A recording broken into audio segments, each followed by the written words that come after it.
좋아요, 구독. 미국 시장 그리고 암호화폐 시장 함께 알아보는 순서입니다. 오늘도 더드림 에센스의 정혜성 전문가 준비되어 있습니다. 안녕하세요. 예, 안녕하세요. 정혜성 전문가입니다. 자, 지난주 금요일 미국 시장 한번 볼까요? 지난주 금요일 이제 3대 지수가 모두 크게 하락 마감을 했습니다.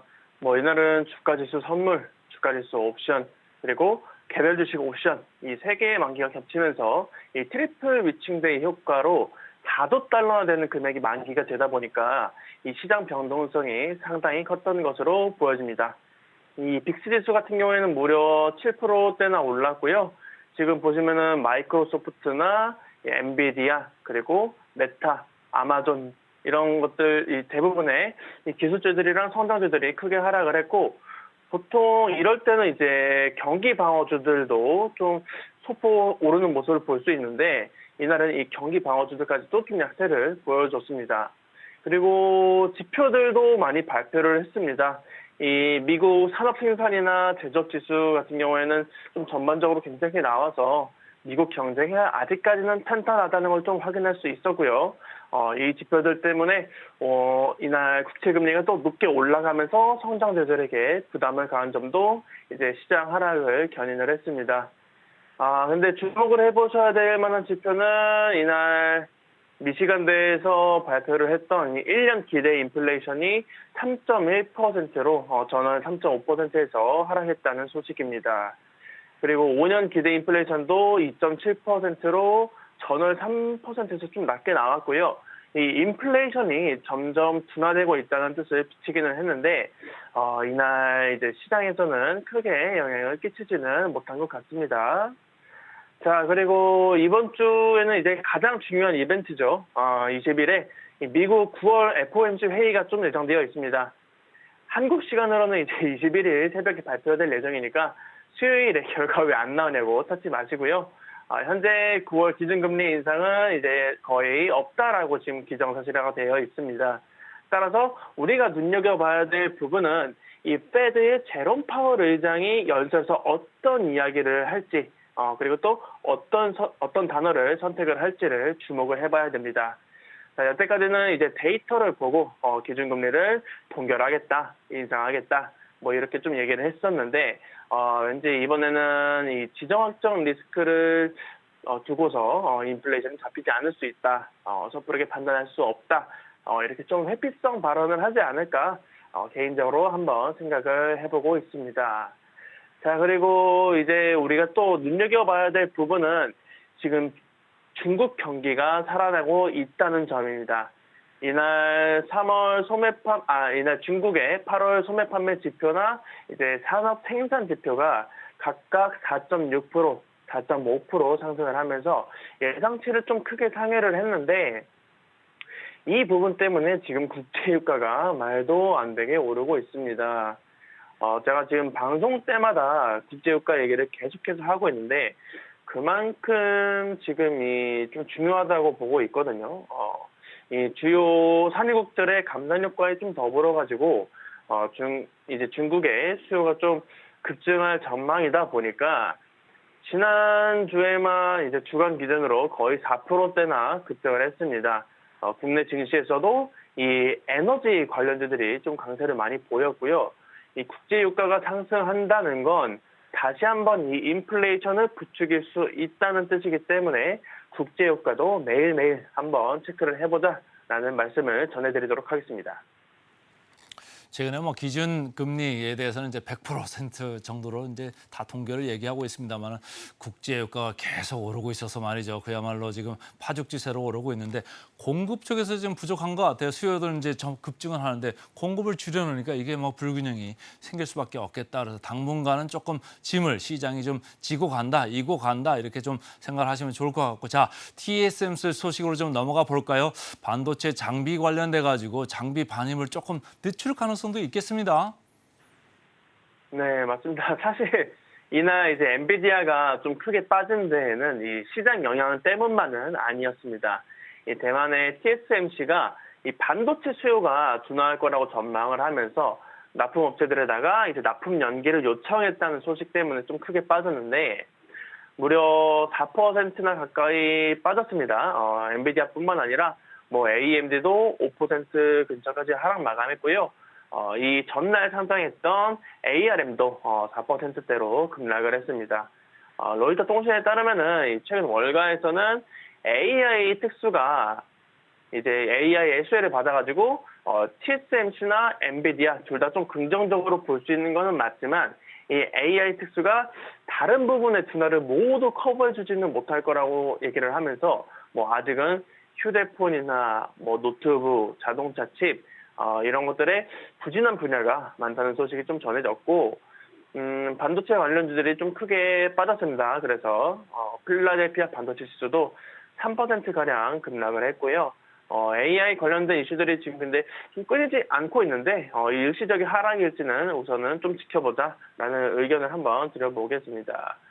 자, 그리고 자동차 쪽도 좀 넘어가서 지금 이 미국 전미 자동차 노조가 파업을 선언을 한 상황입니다.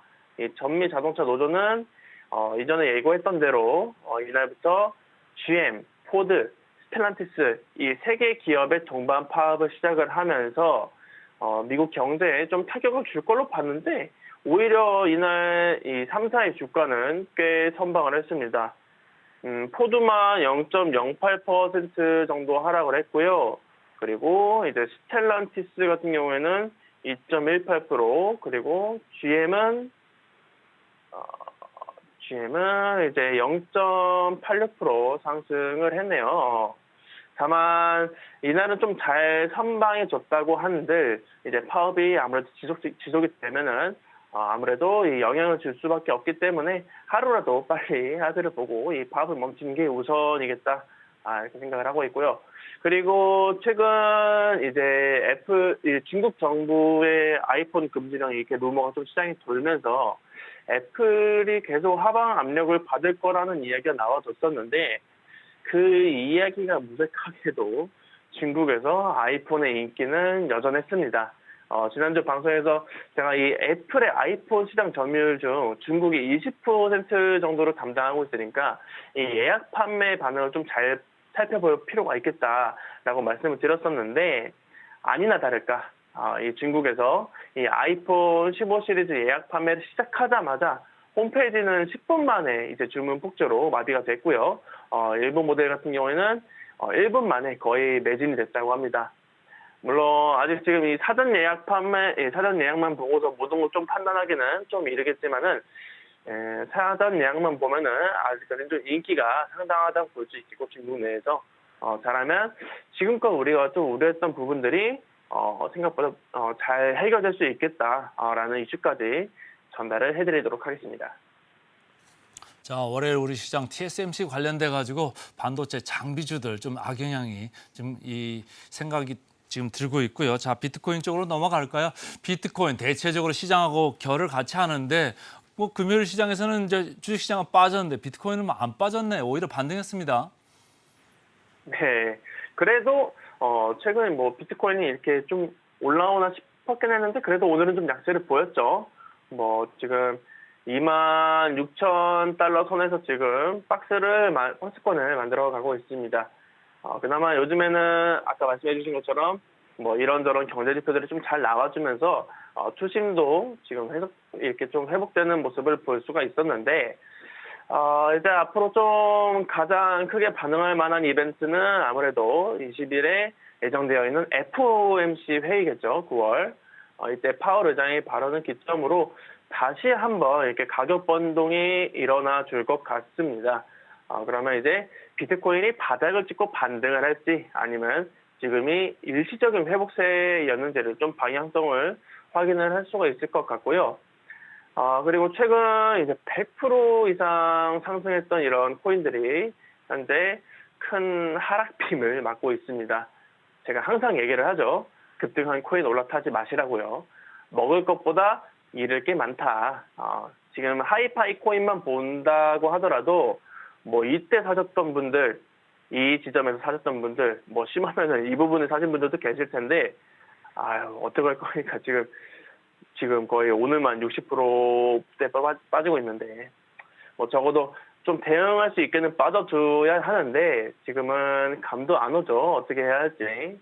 그러니까 이 급등한 코인들을 좀 막 아무렇게나 투기성으로 따라가지 마시라고 비중 나눠서 대응할 수 있는 포트를 전략적으로 구성을 해야 한다고 말씀을 드려보도록 하겠습니다. 자, 바이낸스 관련돼서도 이제 뉴스가 있는 것 같은데 CEO가 잠시 쉬는 그런 뉴스가 있어요? 네, 맞습니다. 저번 방송에서 말씀을 드렸었는데, 바이낸스 US의 CEO가, 바이낸스 US입니다. 바이낸스 US의 CEO가 미국 규제 때문에 사퇴를 하면서 사업 규모를 지금 축소하고 있다고 말씀을 드렸었는데, 여기에 대해서 이제 바이낸스의 CEO, 이 자오 창펑이라는 사람이 완전히 선을 그었습니다. 이 바이낸스의 CEO 자오 창펑은 이제 X를 통해서 트위터죠. 이 X를 통해 가지고 바이낸스 US의 CEO였던 이 브라이언 슈로더가 뭐 거의 지금 자기만의 현재 목표를 달성을 하고 휴식을 취하고 있다고 말을 했는데 2년 동안 이 브라이언의 리더십 하에 뭐 자본 확충이나 뭐 상품 및 서비스 개선 그리고 시장 점유율 확보 등등 이렇게 회사를 좀 탄력적으로 성장을 시키는데 큰 도움이 됐다고 강조를 했습니다. 현재 이 바이낸스 US CEO 자리는 이제 바이낸스의 CLO인 노먼 리드가 자리를 대신하고 있는데 미국의 규제와 지금 압박 속에서 이제 앞으로 이 바이낸스 US를 어떻게 이끌어갈지를 한번 눈여겨볼 필요가 있겠습니다. 자, 그리고 톤코인 관련해서도 좀 이슈가 있었습니다. 최근 이 톤코인이 솔라나의 시가총액을 넘어섰다는 이슈가 좀 부각이 되고 있는데 톤은 지금 시가총액 82억 달러 그리고 솔라나는 78억 달러로 지금 이제 87억 달러짜리 도지코인을 좀 추격을 하고 있고요. 톤이 지금처럼 이렇게 폭발적인 변동을 보인 것은 시장 영향도 있겠지만은 모회사인 텔레그램이 8억 명이 사용할 수 있는 이 지갑 서비스를 제공하겠다는 이슈 때문에 톤이 좀 부각을 받았습니다.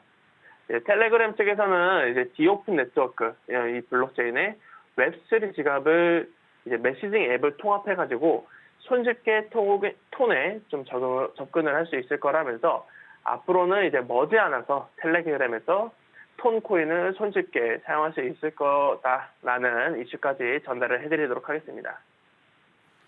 오늘 아침에도 수고 많았습니다. 고맙습니다. 네, 감사합니다.